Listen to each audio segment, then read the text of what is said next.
Hey, welcome to the show. I'm here today with Ashish Panjabi. Ashish, thank you for being here. Hello, and how are you? Good, Sanj. How have you been? Great, thank you. I've been very well. I'm very happy to be here with you today.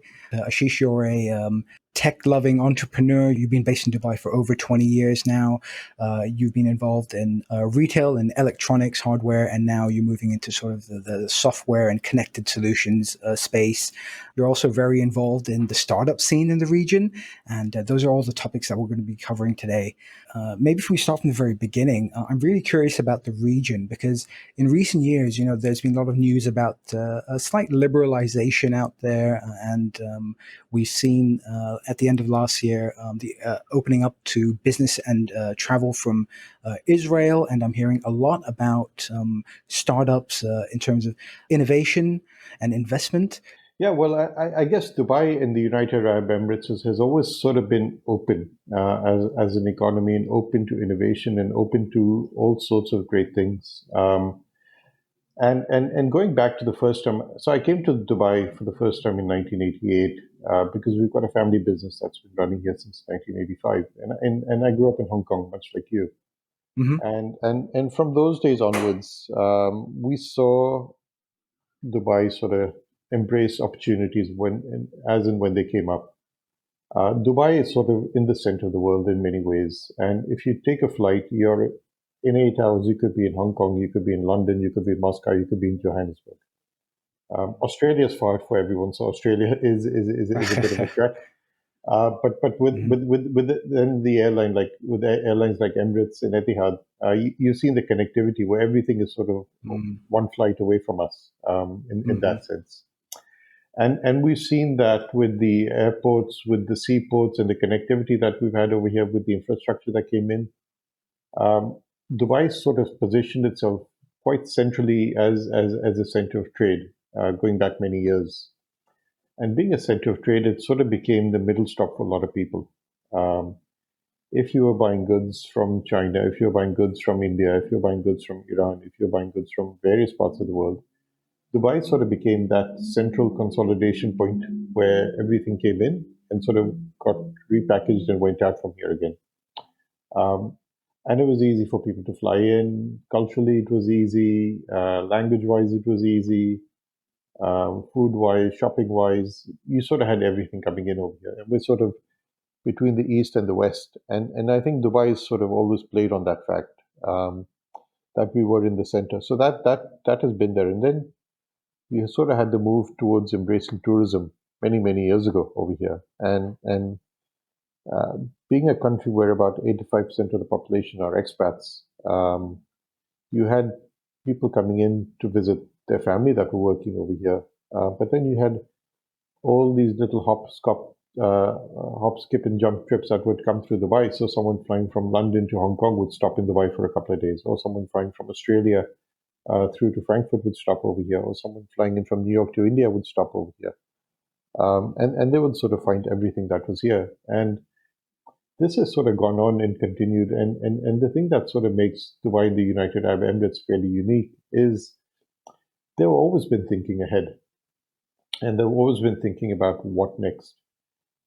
So the UAE, for example, was one of the first countries in the world to have a minister for artificial intelligence in the cabinet a couple of years ago, because they realized the importance of AI in everything that was going to happen.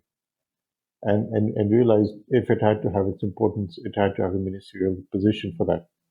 The UAE also had a Minister of Happiness several years ago in the cabinet, because again they realized if you aren't happy where you live, why would you live there, or why would you trade over there?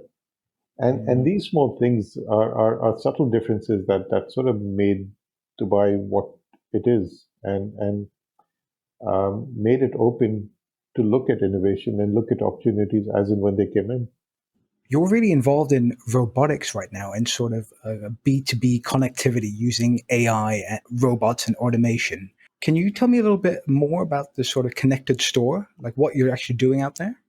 Yeah, so I mean, we got into the humanoid robotics space a couple of years ago, and when you talk about robotics, you basically have two ways of where robotics go. You can either end up doing industrial robotics, which is the robotic arms and digital manufacturing, or you end up in humanoid robots where you're talking more at the customer service or the human complementing the robot in some way, shape, or form. And we sort of went the humanoid robot. We did try the industrial robotics for a while because we do have some businesses that are aligned to that. But we found the humanoid robotics area to be a lot more interesting, a lot more fascinating, and a lot more opportunities over there.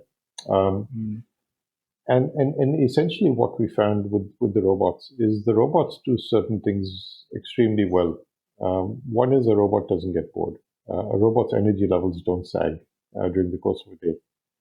And when there's a repetitive task, a robot is fairly well positioned to take care of things like that. And they actually complement the human coworker that is there. So if you look at it, there's a term in the industry called actually cobotics instead of robotics, where you look at the robot as the co-worker for the human, and look at the future workplace where the two of them work together quite well. So the first brand we worked with was a company called SoftBank Robotics, and SoftBank, of course, is known worldwide. But the robotics part of the business was flagship for the product called Pepper, or a robot called Pepper. And Mm. Pepper was extremely popular in the Far East, especially Japan and places like that. And we have been talking to SoftBank for a number of years to bring it to the Middle East. The problem was Japan just took everything that they produced and they couldn't export anything to the Middle East. And then eventually we started getting it in over here. And today we've got the robots in places like banks. We've got it in retail stores. We have it in government service centers, customer service areas. Because what the robot does extremely well is it can talk to you, it can understand you, but it can also visually display information and work off a tablet screen that's on there. Um, so for those who want to interact as they would with a kiosk, they could do that. But those who want to actually talk to someone, they could do that as well. And the advantage that suddenly came in is we got all the robots here programmed for English and Arabic, which are the predominant languages in this part of the world. Mhm. And when you had a workforce, you would typically always have a limitation because the people you had spoke the languages that they spoke to the extent that they could. And for a lot of people that we hired over here, neither English or Arabic is their first language. Their first language could be something else. So suddenly now you've got a robot that speaks both languages fairly well and can communicate with everyone that comes in. And that goes a long way in terms of satisfying the customer. When you've got a culture like we have in the UAE, which is as diverse culturally, having something that can communicate in all these different languages makes a lot of sense. Now, the way I see a lot of these robots is I compare it with a smartphone. A robot comes in with a camera and sensors, and the camera and sensors are nice, but a camera and sensors are on your smartphone as well. And if you don't build anything onto the smartphone, cameras and sensors mean nothing. Um, and as you would with the smartphone, if you look at it with the industry, smartphone industry, a lot of people started with an app on their smartphone 10, 15 years ago. And what was the app? A lot of companies, retailers had an app, and the app was basically the About Us version of their website. Um, Mm. you really couldn't do much on it. Everyone wanted an app, but they didn't know what they wanted to do with the app. And as they start to think about their own business and what they do, they start to look at it and say, could we be doing this on the app? Could we be doing that on the app? To today, where the app is central to a lot of businesses because that's where transactions happen. That's where you interact with customers. That's where sales happen. That's where you've got online catalogs. And you can sort of do everything in an app that you would in a store, uh, essentially. And it's Mm. the same thing with the robot. Unless you don't enable the cameras and sensors to do anything, it really doesn't do much. And this is sort of where the operating system and the ecosystem of app developers come in. And a lot of the focus for us in the last couple of years has been to work with the ecosystem of app developers to sort of build solutions around um, the robots that we do. And this is sort of where the change starts to come in, because that's where it starts to get a little more interesting than just a mimicry and something that does a little meet and greet and a dance show for you, which you can get bored of. Mhm. So we have for example, over here, a customer called DEWA, Dubai Electricity and Water Authority, and they've got Pepper in virtually every store of theirs, and they actually don't have really any humans in their stores anymore. It is all automation in there, and a lot of the services that you would typically expect from the government, from the electricity company, can be done through Pepper in the store. And they have their own chatbot called Ramas that they use.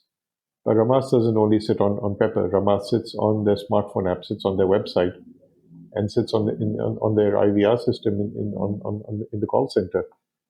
And they sort of integrated everything in such a way so that the experience is seamless, irrespective of the platform you're in. So if you really want to go into a store and get a transaction done over there, you can, and the robot will help you do that. Other people might be happy to do that with an app. Other people might be happy to do it through a call center. The fact is, you need to be where the customer is, and this is sort of one part of the journey that gets plugged in that way. Um, and we've sort of seen this develop and emerge across various industries that we've been working with till now. The region out there has really taken to robotics much more so than anywhere else. It's definitely not taken off in the West. It's not really taken off so much in the Far East either, apart from maybe a little bit in Japan. And it's really interesting to see what's going on down there. And that's a great analogy you draw to sort of like smartphone apps. It would be really exciting, I think, to be able to develop software for these robotics in the future. And I know you had to spin up your own small internal dev team to meet your needs, right? To build these custom solutions for your customers. Yeah, so we do have a software team that is in house now, and a lot of their work actually goes around supporting the ecosystem of developers in the region. Because the one thing we realize is we're not domain specialists in every industry that we work in. So if I take, for example, the robotics again, we're talking sometimes to healthcare providers. At other times, we're talking to educational institutions. To other times, to retailers. And the requirements of all of them are quite different. So, for example, if we're talking to a retailer, they want to be linking the robots into their CRM system. They want to link it into an e-commerce engine. They want to link it into a cataloging system of some sort. And there are people who work in these industries, but they don't have the robotics knowledge. But they understand the software. They understand all the applications that are being used. So we onboard them and actually work with them, and this is where a lot of our developers' time goes into is actually training them to do this, and then have them work on the retail vertical. And similar with when we talk to healthcare, they need to be suddenly HL7 certified. They need to link into healthcare systems.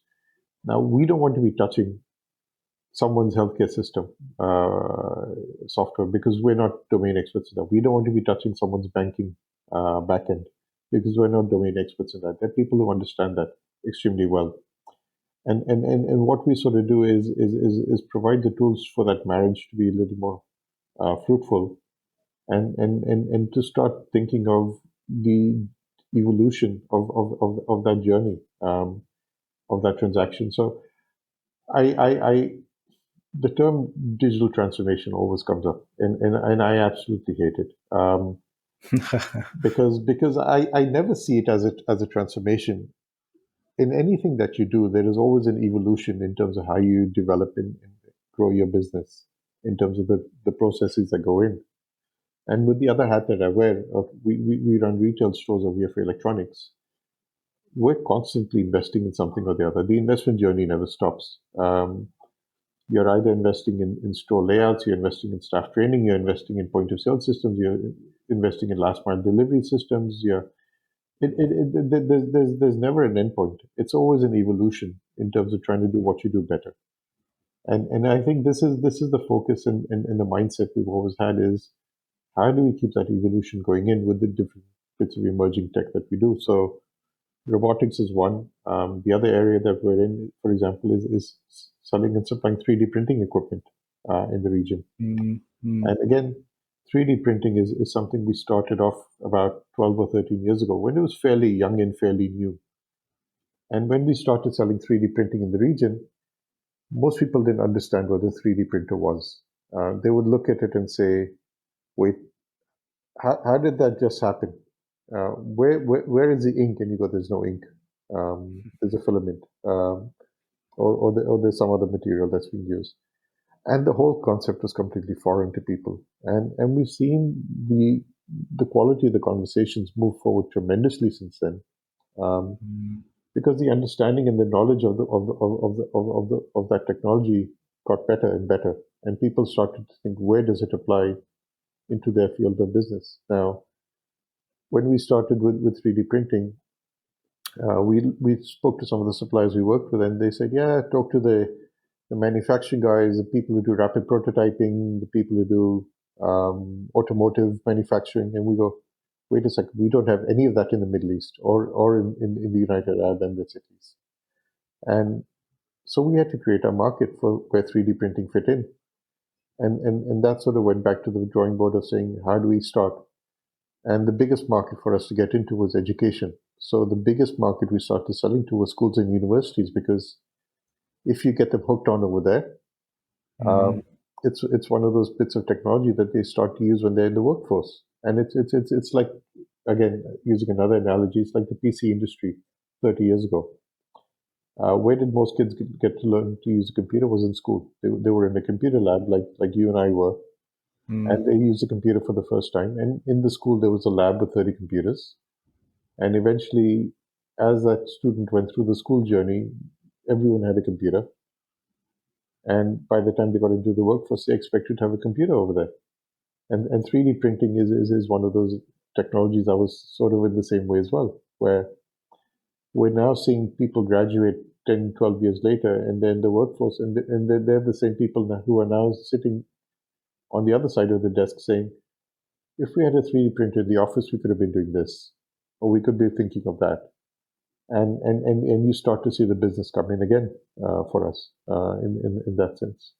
It's really kind of ground root investment that you're talking about here, aren't you? I mean, you're this is a really long tail sort of plan for you, right? It is, and I think that's sort of what is a little more exciting for me, Mm, because you think what next, and where can you take the business forward. And I sit in a family-owned business. We've been around for 51 years now, as a family business. And if we had to do what we started off doing 51 years ago, we would have stopped being in business about 20 years ago or 30 years ago. mm. There's always had to be some evolution in terms of what we had to go through and the journey that the family has to take as well. I want to ask you about TIE, Indus Entrepreneur. This is a global organization that was, I believe, founded in Silicon Valley in the 90s. Is that right? Yeah, so TIE is a global organization. It started in 1992 in Silicon Valley. And it started off with entrepreneurs who had made successful exits back then and who realized there weren't a lot of people like them around, um, and who didn't have the opportunities and who didn't realize what it meant to be an entrepreneur, or that they could be an entrepreneur. And it sort of was built around the principles of giving back, and giving back in the sense that you provide support, you foster the entrepreneurial spirit in terms of mentorship, incubation, investment, education, and sort of see the ecosystem grow and develop, and see Mm. more entrepreneurs come out at the end. And you're the president of the Dubai chapter now. Yeah. So Um, Thai today has got about 61 chapters around the world, and the Dubai chapter has been around since 2003. And the Dubai chapter started when the Dubai Internet City started in 2003. So they've been a local partner and a sponsor over here. Um, right. and I've been the president now for about 4 months at the moment. It feels like 4 years already in COVID years, but no, it's been an absolutely fascinating journey, and I've been involved with TRI for a number of years. And the big thing you enjoy with something like this is the opportunity to be in a position to see the ecosystem flourish and to see people come in looking at opportunities. And we've mentored probably about 40 odd businesses in the last year as TIE. and a lot of these are in all sorts of different fields of business. So, um, example, I was mentoring someone in the media space. I'm not from that industry, but uh, there is a learning that comes in from me as a mentor. But there is definitely synergies that come in across different lines of business when you do that. We're mentoring businesses in the area of climate change. So we've got HSBC as a partner with us. So we've got about 12 or 13 businesses in the sustainability space that we're mentoring. We would be doing something in the climate change area as well shortly with them. Um, Mm, and like that, you enjoy the experience of running events, networking, meeting, and seeing some of these businesses succeed at the end of the day and go through various stages of evolution in their journey. mm, And we do the same thing, for example, with the communities that we're in. So within TAI, we see ourselves as a face of what the local ecosystem is that we're in within each chapter. So, for example, we as TAI globally last year decided to launch TAI Women. TAI Women was a business plan competition for women entrepreneurs. And the winner of each competition at a local chapter level competed globally for $100,000 in prize money. And the global finals happened in Dubai in January. So we had 26 female entrepreneurs from around the world coming into Dubai and fighting it out for $100,000 in prize money. But more than the fight, it was the camaraderie that you see and the support that the ecosystem gets in terms of what they did, because there were some absolutely fascinating businesses in there. People mm, in the medtech space, edtech space, um, retail, sustainability areas, and there's a lot to learn from a lot of them at that time. We do the same mm, thing for university students. We run a university competition, and we do that. Then we started something within Thai Dubai a couple of years ago called Thai Hustle. And Thai Hustle basically talks to the people who maybe don't think of themselves as entrepreneurs or don't think they've got the ability to be entrepreneurs that actually could be. So, for example, over here, we started reaching out to communities in example, together with the Filipino community, and talking to them, because a lot of the Filipino community would be working in the service industries over here. And a lot of them aren't really entrepreneurs or don't think of themselves as entrepreneurs, but given the right opportunity, could be fantastic entrepreneurs. Or we mm. started working with some of the African communities over here. And we're looking to do more and more of this going forward as well, because I think there is an underserved segment out there, and everyone knows the big dot coms and the big let's help the tech industry and let's help them. But don't forget, an entrepreneur is someone who's baking cookies at home, who eventually Mm, develops into a food delivery system that's on Deliveroo one day, or it could be mm, the college photographer who ends up being a graphic designer somewhere, or the DJ on campus who ends up getting into sound equipment and rentals and works his way into event management. Um, and these are all entrepreneurs, and we don't quite think of them in that way. And they don't think of themselves in that way. But given the right encouragement, I see a lot of them actually coming forward and developing. yeah, absolutely. And I think that's great work that you're doing. And it's really important to get this diversity of sort of opinion and ingenuity in all aspects of our industry, right? Yeah, I mean, if there's one thing that we realize is we need to be challenged as a society. And the one big thing I would say with COVID and everything that's come out is the world has been saved by entrepreneurs. Um, Mm, when politicians and governments and NGOs let a lot of people down, it was the Deliveroos of the world, it was the Ubers of the world, it was the mm, cloud kitchens of the world that actually stepped forward. It was the e-commerce platforms, the Amazons, that came forward and actually made sure business continued.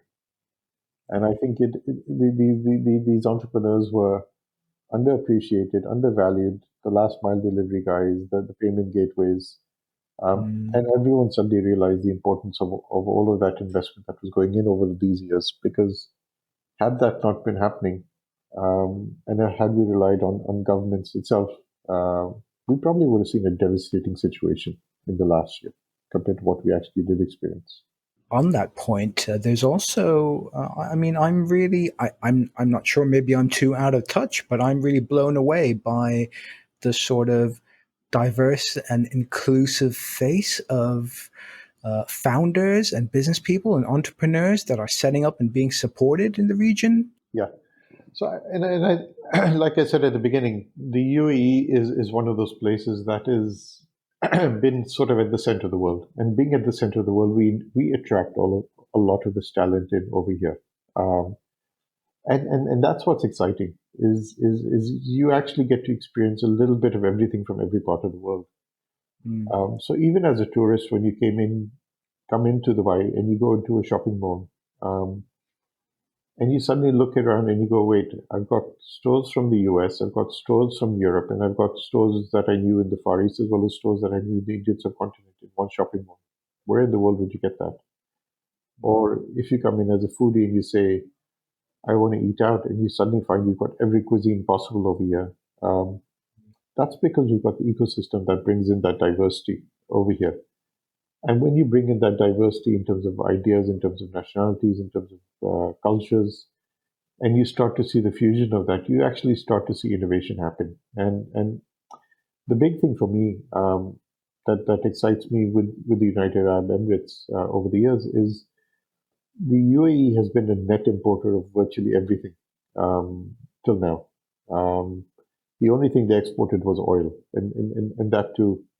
Um, the oil was controlled by a few people over here, but we otherwise imported everything from goods that we consumed to the food stuff that we had to everything else that was here. And what we're turning into now is a net exporter. And it's a net exporter of knowledge. It's a net exporter of know-how. It's a net exporter of design because things can be printed anywhere now. And I think this is sort of what gets us a little more excited over here is we're seeing the UAE suddenly emerge as this net exporter in so many different areas, um, and we aren't the world's best kept secret anymore. We are getting recognized as a country and as a region for what is unique and what stands out over here.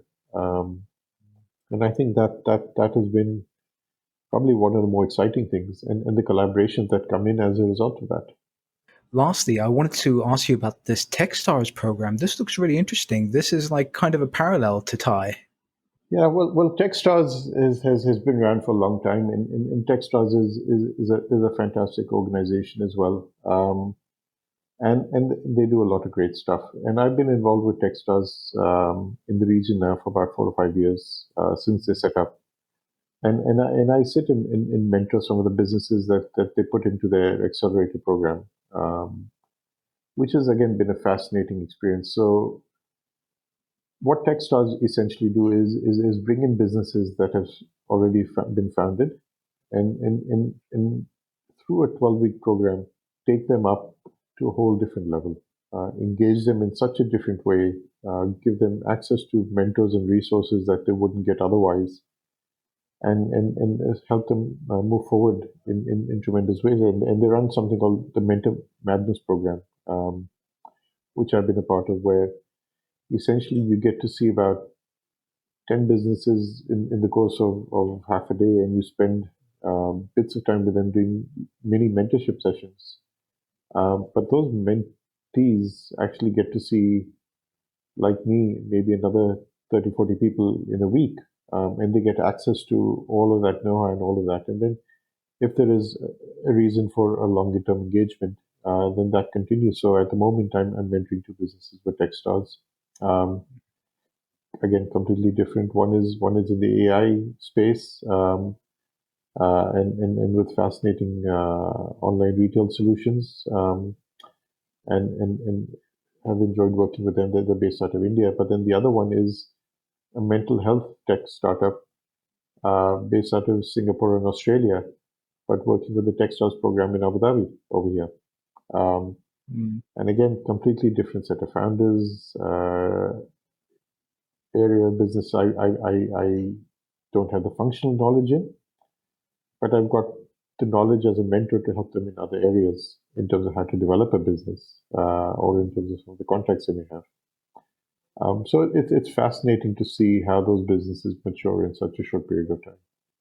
I mean, you're involved in so many things. I mean, not only are you running your own successful business, but you're involved in helping bootstrap startups. You're involved in mentoring founders. What drives you? What motivates you to do all this? So, the question of legacy comes up, and this is the topic that came up when I was in EO, the Entrepreneurs Organization. Is we talk a lot about legacy over there. That what would you want to be remembered for as an entrepreneur for your journey? But even myself, I've taken it to a slightly different level to say, not as an entrepreneur, but as a person, what do I want to be remembered for? Um, and with that, I put together a personal mission statement for myself a couple of years ago, and within the mission statement, there were a couple of things that I saw as core values that were important to me. Um, but there were certain things that actually drive me and that excite me, which I put in there, and the stakeholders that get impacted by that. And within my mission statement, one of the things I put in there was the fact that I enjoy learning and I enjoy sharing knowledge. That drives me, that motivates me in so many ways. And I do this for my family, my business, my community, and myself. Um, because I think as an entrepreneur, you're wearing the four hats always of being part of your family, being part of your business, being part of your community, and being your own individual as well. And you're constantly juggling with the four hats. So we talk about a work-life balance. I talk about switching between the four hats throughout the course of the day and doing justice to the four hats. Um, and trying to make sure you fulfill what you can and do over there. So for me, a lot of it is about learning and inspiration. And I think that's what excites me more. And the bigger thrill for me comes in seeing someone succeed who's worked with me, Mm. who's gone through a growth journey of their own, and just knowing that maybe I played a part in it, or I've seen them develop, and that for me is huge satisfaction at the end of the day. Um, my own journey will be determined in the way it has to be, but being able to positively impact other people's journeys, I think, is the one thing I hope I can do going forward as well. That's brilliant. That's a fantastic outlook on life, and I'm positive that the many people you've already helped would say you've completely turned their life around. And congratulations on all your success, and thank you sincerely for everything you're doing. All the sharing and the outreach and helping your community, not only yours, but the communities that you live in and the extended communities that we all share. So really great job. Well done, Ashish. Thank you, Sanjay. Okay, now I hate to end on this awesome note, but I need the joke of the show from you, please. Man, I sit on the dinner table with my kids, and now they're at an age where I get the eye rolls every time I try and say something funny. And they're like, you tell the worst dad jokes. Okay, okay, And great. and it's funny to see that transition in my life as well, to where I've gotten Yeah. into that. But yeah, no, I mean, Listen, I'm in the business of selling robots, and at the end of the day, I think about it and I say, what do robots like to eat? What do robots like to eat? Yeah, computer chips. Computer chips. Well done, Ashish. You know, that was such a terrible joke. I really hope you stick to being a COO and like mentoring startups. Please don't go into comedy. Well, the other thing is I've been known for having a big nose as well, Okay. and I tried to measure it once, but it was just short of 12 inches. And you know what would have happened if it was 12 inches? What's that? It would have been a foot. It would have been a foot. Okay, Ashish. I think I might have to go with your kids on this one. All right, cheers, mate. Thank you very, very much, and really, really congratulations to you. You're doing a great job, man. Keep it up. Thank you, Sanjay.